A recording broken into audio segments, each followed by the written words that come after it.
बस मुझसे तो अब और नहीं झेला जाता। क्या सोचकर आई थी और क्या बनकर रह गई। क्या हुआ सुप्रिया, क्यों सुबह सुबह गुस्सा हो रही हो? भूखी लगी है तो खाना खाओ। आप तो ना बस रहने दीजिए, मुझे गुस्सा मत दिलवाइए। अरे लेकिन हुआ क्या, बोलो तो। क्यों मेरी बीवी का गुलाब सा चेहरा मुरझाया हुआ है? अपनी उस बहन का कुछ करिए। मुझे क्या इसीलिए ब्याह कर लाए थे कि मैं उसकी नौकरानी बनकर रहूं? सुप्रिया, ये तुम भी अच्छे से जानती हो कि वो तुमसे ज्यादा काम करती है। अरे वो है तभी तो तुम्हें आराम है। रहने दीजिए जी। और आप ये मत भूलिए कि आपके माँ बाप तो है नहीं, तो बड़ा भाई होने के नाते आपको ही उसकी शादी करनी पड़ेगी। तब कहाँ से लाओगे शादी और दहेज के पैसे? मैं तो कहती हूँ जितना जल्दी हो सके उतना जल्दी उसे इस घर से निकाल दो। और फिर मेरी 5 साल की दिया भी है, कल को मुझे इसके बारे में भी तो सोचना है। अपनी पत्नी का गुस्सा देख विक्रम धीरे से सुप्रिया के पास जाकर कहता है, अरे धीरे बोलो, शायद तुम ये बात जानती नहीं हो कि बाबूजी ने मरने से पहले ही अपनी आधी जमीन इस निधि के नाम कर दी थी। इसलिए उससे जितना प्रेम से रहोगी उतना ही फायदे में रहोगी। क्या? अगर ऐसा है तो 1 मिनट, दीवारों के भी कान होते हैं। आप जरा अपने कान इधर लाइए। सुप्रिया अपने पति के कान में कुछ ऐसा कहती है जिसे सुन विक्रम बहुत खुश होता है। कीरतपुर गांव में 20 साल की निधि अपने भैया भाभी के साथ रहती थी। उसके माता पिता का देहांत हो चुका था, इसलिए अब वही उसका सहारा थे। लेकिन उसकी भाभी सुप्रिया एक तेज तर्रार महिला थी जो कि निधि को बिल्कुल भी पसंद नहीं करती थी। लेकिन जमीन में हिस्सेदारी का नाम सुनकर अब सुप्रिया के मन में लालच आ गया और अब वो निधि से प्यार से पेश आने लगी। फिर एक रोज जब निधि रसोई में खाना बना रही थी तो सुप्रिया उसके पास गई। अरे निधि, मेरे रहते तुम ये सब क्यों कर रही हो? लाओ मैं खाना बना देती हूँ, आप तो बस आराम करो। भाभी खाना बस बन गया। सुप्रिया उदास चेहरा लेकर खड़ी हो जाती है। क्या बात है भाभी, बड़ी उदास लग रही हो? वो बात ही ऐसी है, दरअसल तुम्हारे भैया शहर में बिजनेस शुरू करना चाहते हैं। अब तुम तो जानती हो खेती बाड़ी में उतनी कमाई नहीं हो पाती। लेकिन क्या भाभी, साफ साफ कहो। उन्हें बिजनेस में लगाने के लिए पैसों की थोड़ी कमी पड़ रही है। इन्होंने सोचा अपनी जमीन बेचकर ये कमी पूरी कर लेंगे, लेकिन तब भी उतने पैसे नहीं हो पा रहे हैं। तो सोच रही थी अपने गहने गिरवी रख दूं। नहीं भाभी, वो गहने माँ के हैं। उन्होंने बड़े प्यार से अपनी बहू के लिए बहुत पहले ही बनाकर रख लिए थे। वैसे विक्रम भैया को जो कमी पड़ रही है उसके लिए आप मेरे हिस्से की जमीन बेच दो। जमीन बेचना तो मैं नहीं चाहती, लेकिन भैया की काम आएगी तो मुझे कोई दिक्कत नहीं है। ये सुनकर विक्रम और सुप्रिया बहुत खुश होते हैं और अगले दिन ही जाकर विक्रम वो जमीन बेच देता है और उससे मिलने वाले सभी पैसे रख लेता है। ऐसे ही 10 दिन बीत गए। फिर सभी ट्रेन में बैठकर शहर की ओर चल पड़े। सफर के दौरान निधि और दिया बहुत खुश थे। ये ट्रेन तो कितनी बड़ी है और इसमें झूलने में कितना मजा आ रहा है। आपको याद है भैया, हम बाबा से कितना लड़ते थे कि हमें भी कभी शहर घुमा लाओ, लेकिन वो हमेशा हाँ में ही टाल देते थे हमें। और आपका बहुत बहुत शुक्रिया भैया जो आप मुझे भी अपने साथ शहर लेकर जा रहे हो, नहीं तो मैं तो अकेले गाँव में रहकर उदास ही हो जाती। निधि, तुम्हारे कारण ही तो हम शहर जा पा रहे, फिर तुम्हें कैसे न ले जाते। और हाँ, अब वहाँ रहकर जी भरकर देख लेना पूरा शहर। ये कहकर विक्रम सुप्रिया की तरफ देखकर मुस्कुराने लगा। उन दोनों के दिमाग में तो कुछ और ही खिचड़ी पक रही थी। इस तरह बातें करते हुए सफर कट गया और वो दिल्ली के निजामुद्दीन रेलवे स्टेशन पर आ पहुँचे। क्या यही शहर है भैया? यहाँ तो इस स्टेशन पर ही कितनी भीड़ है। इतने लोग तो हमारे पूरे गाँव में भी नहीं होते। इसीलिए तो इसे शहर कहते हैं, सपनों की नगरी। बाबा, मुझे भूख लगी है, कुछ खाना है। हाँ भैया, भूख तो मुझे भी लगी है। वो देखो वहाँ ब्रेड पकौड़ी मिल रहे हैं, आप वही ले आइए। नहीं, मुझे तो बहुत जोरों की आई है। मैं शौचालय होकर आता हूँ, तब तक तुम उस लंबी लाइन में लग जाओ। हाँ निधि, मैं भी दिया और इस सामान के साथ यहीं खड़ी होती हूँ, तब तक तुम ले आओ। अच्छा ठीक है, मैं ही जाती हूँ।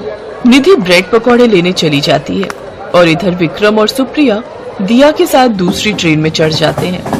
दरअसल निधि के भाई भाभी उसे छोड़कर जाने की फिराक में थे, क्योंकि पैसे मिलने के बाद अब निधि उन्हें बोझ लगने लगी थी। वहीं दूसरी तरफ इस बात से अनजान निधि लंबी लाइन में लगने के बाद सबके लिए ब्रेड पकौड़े पैक करवा कर ले आई, लेकिन लौटने पर उसने अपने भैया भाभी को वहाँ नहीं पाया। कमाल है, भाभी यहीं तो खड़ी थी दिया के साथ। ओह अच्छा, हो सकता है वो भी शौचालय गई हो। कुछ देर यहीं इंतजार करती हूँ। निधि उसी प्लेटफॉर्म पर बैठी रही, लेकिन काफी देर बाद भी वहाँ कोई नहीं आया। आने दो आज भैया को, आते ही अच्छे से डांट लगाऊंगी। बेचारी निधि, जिसने माँ बाप के जाने के बाद अपने भैया भाभी को ही माता पिता माना था, आज वही उसको अनजान शहर में अकेला छोड़कर चले गए। सुबह से रात होने को आ गई, तभी एक स्टेशन मास्टर उसके पास आया। बेटी, सुबह से देख रहा हूँ तुम यहाँ अकेली बैठी हो। यहाँ किसी को लेने आई हो क्या? नहीं स्टेशन मास्टर जी, मैं तो अपने भैया भाभी के साथ गांव से शहर आई थी, लेकिन उन्होंने मुझे ब्रेड पकौड़े लाने के लिए भेजा और जब मैं लौटी तो यहाँ कोई था ही नहीं। सुबह से शाम हो गई उनका इंतजार करते करते। बेटी, कई साल बिता दिए मैंने इस स्टेशन पर और मैंने कई घटनाएं होते हुए देखी है, और अगर कोई तुम्हें भूल कर गया होता या तुम उनसे बिछड़ी हुई होती तो वो अब तक वापस आकर तुम्हें यहाँ से ले जाते। ये सुनकर निधि की आंखों में आंसू आ गए। वो तो ये मानने को तैयार ही नहीं थी कि असल में उसका सगा भाई उसके साथ ऐसा कर सकता है। जहाँ तक मैं समझ पा रहा हूँ वो दोनों जानबूझकर तुम्हें यहाँ छोड़कर गए हैं। नहीं विक्रम भैया, सुप्रिया भाभी, आखिर क्यों तुमने मेरे साथ ऐसा किया? ऐसे 3 दिन बीत गए। निधि भूखी प्यासी दिन रात उसी स्टेशन पर बैठकर अपने भाई के आने की राह देखती। तीसरे दिन रामदीन उसके लिए भेलपूरी लेकर आया। बेटी, आज अगर मेरी बेटी जिंदा होती तो वो शायद तुम्हारी उम्र की ही होती और मैं उससे यूं भूखा नहीं देख पाता। ये लो, मैं तुम्हारे लिए ये भेलपूरी लाया हूँ, मेरी पत्नी ने बनाई है। निधि ने आंसू पोंछते हुए वो भेलपूरी खाई तो उसका मन काफी ठीक हो गया और वो रोते रोते कहने लगी, भेलपूरी बहुत अच्छी है, बस हल्की सी तीखी कम है। अच्छा चलो बेटी, अब घर चलो, और वैसे भी यूं स्टेशन पर अकेले रहना तुम्हारे लिए ठीक नहीं है। निधि रामदीन के साथ उसके घर चली जाती है। रामदीन की पत्नी सरोज ने उसे देखा तो वो खुद को रोक नहीं पाई और निधि को अपनी बेटी की तरह सीने से लगा लिया। बहुत प्यारी है, अब से ये हमारे साथ ही रहेगी। निधि को उनके साथ बड़ा अपनापन लगा। अब निधि वहां रहकर घर के सारे कामकाज करती। वहां रहकर उसने सरोज से अच्छी भेलपूरी बनाना भी सीख लिया। एक रोज, मैं आप लोगों पर बोझ नहीं बनना चाहती, इसलिए मैं भी कुछ काम करना चाहती हूँ। मास्टर जी, मुझे काम दे दीजिए। बेटी, स्टेशन पर ही मेरी एक छोटी सी दुकान है, तुम उसमें खुद का काम शुरू करो और जो चाहो बना कर बेचो। निधि स्वादिष्ट भेलपूरी बनाने लगी थी, इसलिए उसने रेलवे स्टेशन पर भेलपूरी की दुकान लगानी शुरू कर दी। आइए आइए, चटपटी खट्टी मीठी भेलपूरी खाइए, सिर्फ 30 रुपए प्लेट। रेलवे स्टेशन पर कुछ अलग सुनकर सब ग्राहक उस ओर खींचे चले आए और निधि की भेलपूरी चुटकियों में बिकने लगी। पहले ही दिन उसने 2000 की कमाई कर ली और अब वो दिन पर दिन तरक्की करती रही। एक रोज, तुम्हारी दुकान तो बहुत ही अच्छी चल रही है बेटी, अगर ऐसे ही चलता रहा तो कुछ ही दिनों में तुम एक बहुत बड़ी व्यापारी बन जाओगी। ये सब आपकी वजह से ही हुआ है पापा। पापा शब्द सुनते ही रामदीन की आंखों में आंसू आ गए। कई महीनों बाद निधि की उसी स्टेशन पर 5 दुकानें हो गई। वो रेलवे स्टेशन पर भेलपूरी वाली के नाम से सोशल मीडिया पर फेमस हो गई, जो कि महीनों के लाखों कमाने लगी। ये खबर मिलते ही सुप्रिया और विक्रम, जो अपना 80% पैसा उड़ा चुके थे, वो भागते हुए निधि के पास आए। हमें माफ करना निधि, वो उस दिन हम तुम्हें भूलकर आगे चले गए थे। हम बहुत खुश हैं कि तूने इतनी तरक्की कर ली। लेकिन निधि ने दुकान पर काम करने वाले अपने कर्मचारियों से कहकर उन्हें वहां से बाहर कर दिया। साथ ही दोबारा नजर आने पर उन्हें जेल में बंद करवाने की धमकी भी दी। अब निधि दिल्ली में रामदीन के घर उनके साथ खुशी खुशी रहने लगी।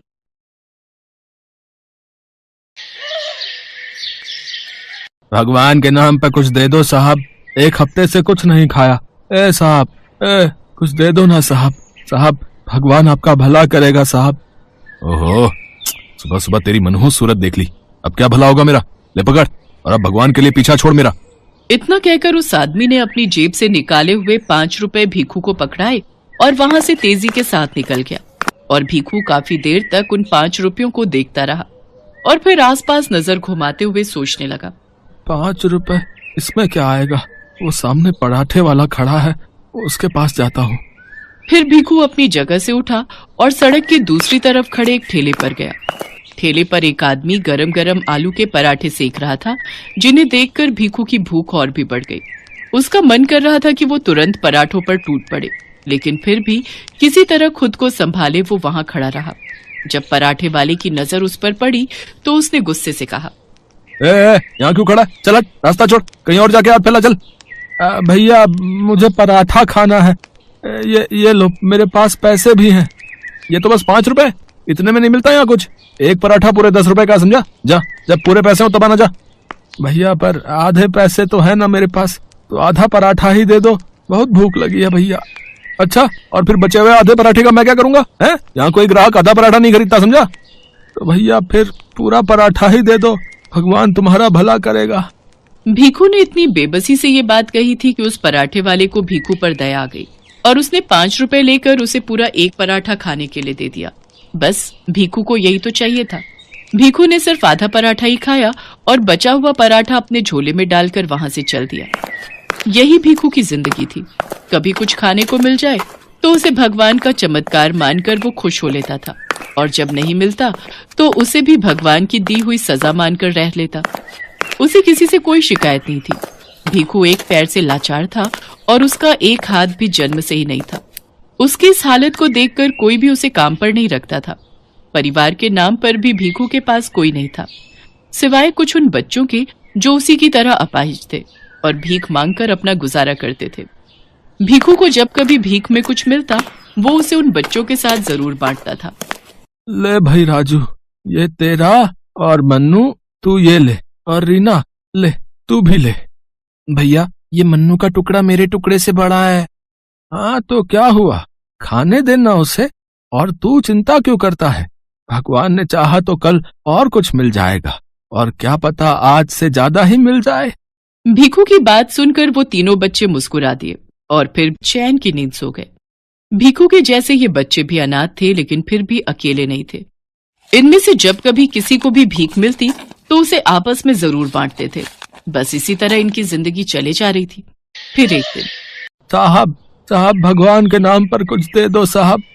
अब क्या चाहिए तुम्हें? अब जो आपकी इच्छा हो साहब, पैसे, खाना, कपड़े, कुछ भी दे दो साहब, इस गरीब का भला हो जाएगा। अभी रुको, मैं बाहर आकर तुमसे बात करता हूँ। इस आदमी का नाम राजेश था, जो देखने से ही काफी अमीर लग रहा था। असल में राजेश शहर का एक बड़ा बिजनेसमैन था और उस वक्त अपनी महंगी गाड़ी में बैठकर एक मीटिंग के लिए जा रहा था। लेकिन जब उसकी गाड़ी की खिड़की पर भीखू भीख मांगने के लिए आया तो बाकियों की तरह उसने भीखू को हड़काया नहीं, बल्कि गाड़ी से बाहर आकर भीखू से बड़े ही सुलझे अंदाज में बोला, हाँ भाई, तुम्हें मैं पैसे भी दे सकता हूँ, खाना भी खिला सकता हूँ, और पहनने को कपड़े भी दे सकता हूँ, वो भी अभी के अभी। लेकिन एक समस्या है। कैसी समस्या साहब? देखो भाई, मैं हूँ एक कारोबारी, जात से भी और काम से भी। तो मेरी जिंदगी का एक उसूल है कि मैं कभी भी किसी को भी कोई चीज मुफ्त में नहीं देता, भीख भी नहीं। साहब पर मैं गरीब, आपको क्या दे सकता हूँ?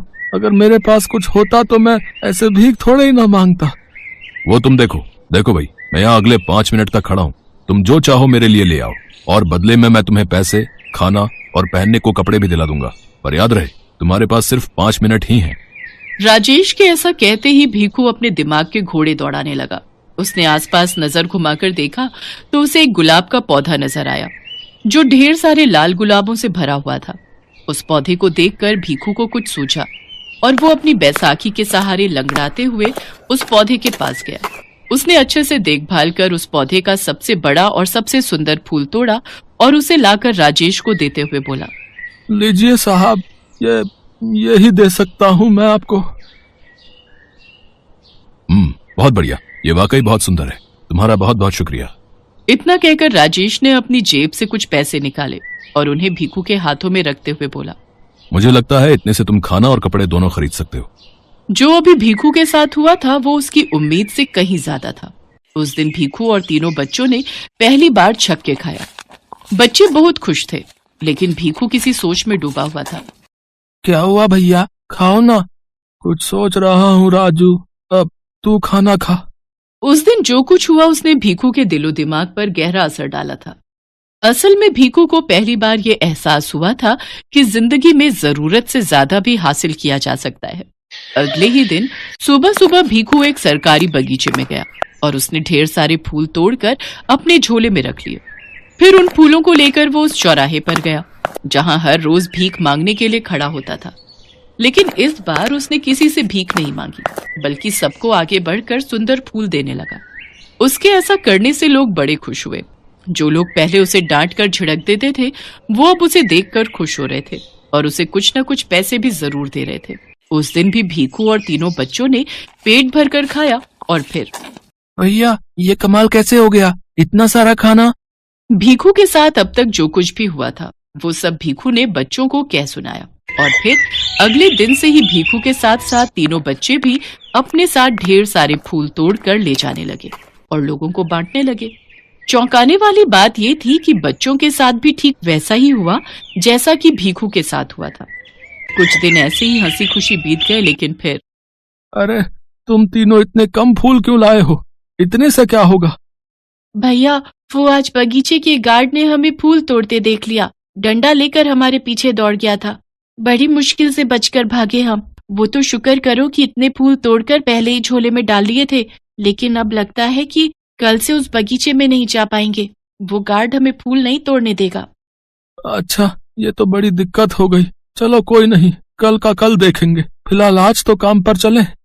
ये सच था। लोगों को फूल बांटकर उनसे भीख लेना अब भीखू और इन बच्चों का काम बन गया था, लेकिन अब ये इतना आसान नहीं था। उस दिन जितने भी फूल थे उन्हें लेकर भीखू फिर से चौराहे पर गया।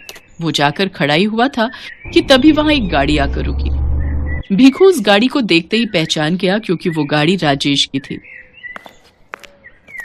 साहब साहब, ये लीजिए साहब, ये आपके लिए। शुक्रिया दोस्त। दोस्त? आपने मुझे दोस्त कहा साहब? हाँ, क्योंकि अब तुम भी मेरी तरह ही कारोबारी हो गए हो। तुम्हारे बारे में सुना मैंने, यहाँ सब तुम्हारी ही बात करते हैं। तुम्हें फूलों वाला भिखारी कहकर बुलाते हैं और कई लोग तो तुम्हारा इंतजार भी करते हैं। लेकिन अभी भी बस एक दिक्कत है कि लोग तुम्हें अब भी भिखारी ही मानते हैं। ये मुझे अच्छा नहीं लगा। इतना कहकर राजेश ने फिर से भीखू के हाथ में कुछ पैसे रखे और वहां से चला गया। उसके जाते ही भीखू एक बार फिर सोच में पड़ गया। एक बार फिर राजेश ने भीखू को नई दिशा दी थी। राजेश से मिले पैसों को लेकर भीखू फौरन वापस अपनी झोपड़ी में गया, जहां तीनों बच्चे उसका इंतजार कर रहे थे। भैया अच्छा हुआ आप आ गए। देखो ना, ये मन्नू जिद कर रहा है कि आज पाव भाजी खाएगा और मैं बोल रहा हूँ कि आज छोले भटूरे खाते हैं ना। नहीं, खाना मैं लेकर आया हूँ, हम वही खाएंगे और अब से पैसे बचा कर रखेंगे। पर वो क्यों भैया? हमें पैसे बचाकर क्या करना है? फूल उगाने हैं। भीखू की कही बात को समझने में बच्चों को जरा भी देर नहीं लगी। उन सबके पास जितने भी पैसे थे उन सब से उन्होंने ढेर सारे पौधे खरीदे और फिर उन्होंने हाईवे के किनारे की सरकारी जमीन में रोप दी। फूल है हमारे पास, अब हम फिर से एक साथ भीख मांगने जा सकते हैं। नहीं, हम जाएंगे तो जरूर, लेकिन भीख मांगने नहीं बल्कि कारोबार करने। हैं? क्या मतलब भैया? भीख मांगने से बेहतर है कि हम इन फूलों को बेचकर पैसे कमाएं और फिर जो पैसे मिले उनसे और पौधे लगाएं, फिर और ज्यादा कमाएं। आखिर कब तक भिखारी ही रहेंगे? क्यों, सही कहा ना मैंने? भीखू ने आज कुछ ऐसा कहा था जिसे सुनकर तीनों बच्चों को बहुत ही अच्छा लग रहा था, क्योंकि अब वाकई उन्हें जो भविष्य दिख रहा था वो एक भिखारी होने से कहीं बेहतर था। भीखू भी तैयार था फूलों वाली। हाँ तो दोस्तों, अगर वीडियो अच्छा लगा तो वीडियो को लाइक करें और चैनल को सब्सक्राइब जरूर करें, क्योंकि बहुत मेहनत से वीडियो बनती है। धन्यवाद। हाँ तो दोस्तों, अगर वीडियो अच्छा लगा तो वीडियो को लाइक करें और चैनल को सब्सक्राइब जरूर करें, क्योंकि बहुत मेहनत से वीडियो बनती है। धन्यवाद।